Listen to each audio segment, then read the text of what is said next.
Hey folks, welcome back to Tim's Off Grid. So I've taken all the inlet air holes and I've increased all of them to 1 inch. So that gives us 12 square inches of inlet air. I've also come through and siliconed the drip angle or drip edge to try to make sure there's no air bypassing and cold air coming in and going straight under the drip edge. So try to minimize that. Also came in here to the air intake box and I came in and sealed everywhere I could think of where air might be escaping. Sealed all that up.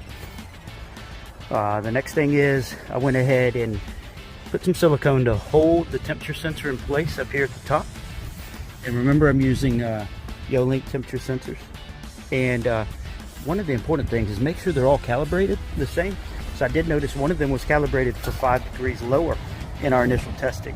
So I think that was the duct outlet one.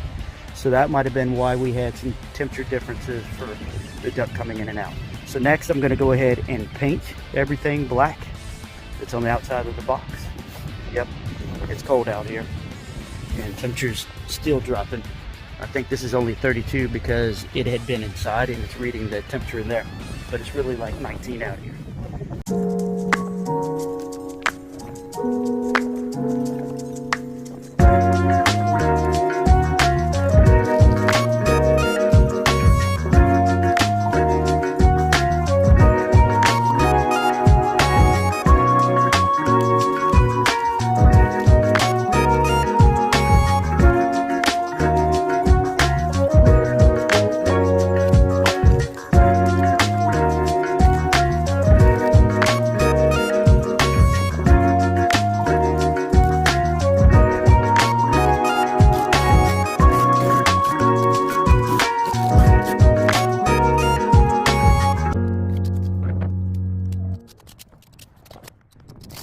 What I'll do is get a piece of insulation, cut it to act as a barrier in here to seal this off.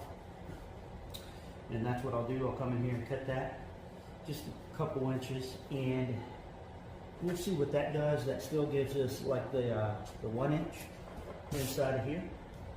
And we'll see what giving it a few inches in here with a 1 inch blocker to maybe give it, let's say, give it a 12-inch plenum in here.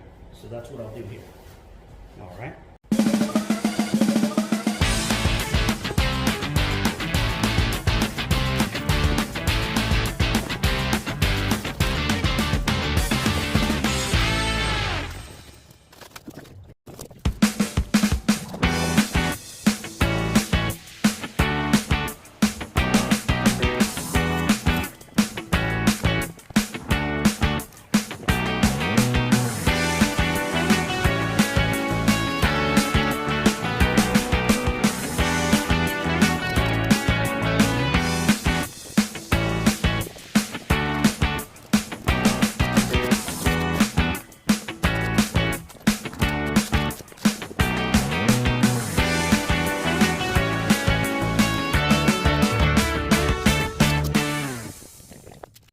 Hey folks, welcome to Tim's Off Grid. On this first test, I am recircing some of the air so I can get an inlet air temperature in the 70s.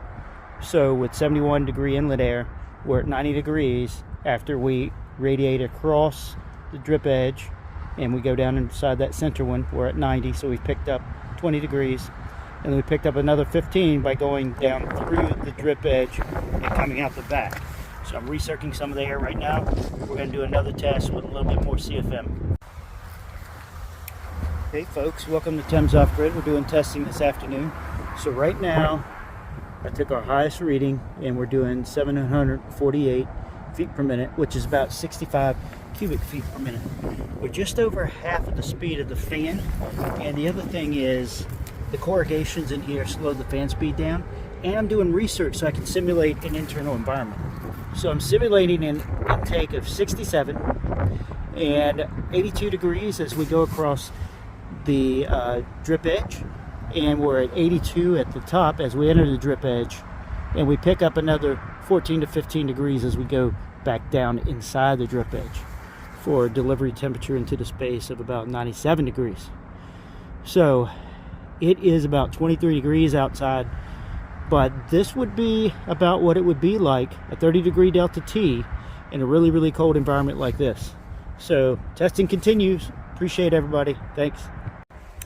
So on this test we're running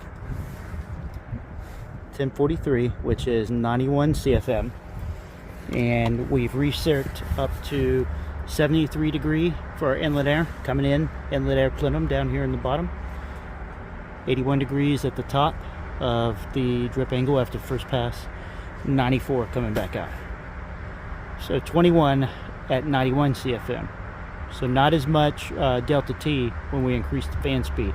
I'm going to slow the fan speed down a lot, maybe to around 60 CFM, and see what we got then. On this test we're doing about 708, which is 61 CFM at 73 degrees coming in, 85 across the drip edge, 97.8 coming out. So about 25 degree delta T on there, and I got it as close to total recirc mode as possible on this one here. Alright, this last test was at 1181, which is 102 CFM, and we're on full recirc right now. 70 coming in, we're getting 6 degrees across the drip angle, drip edge, and 87 coming back out. So full recirc on that thing right now, and we're losing the sun. We're just about done. Our last test is at 945, which is 82 CFM. We've got 23 degrees coming out.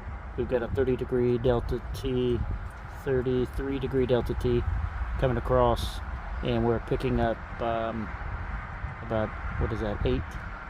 So to a total of 41 delta T. So you definitely do more when it's colder. Once the temperature difference is not as great, it's not as much delta T, obviously.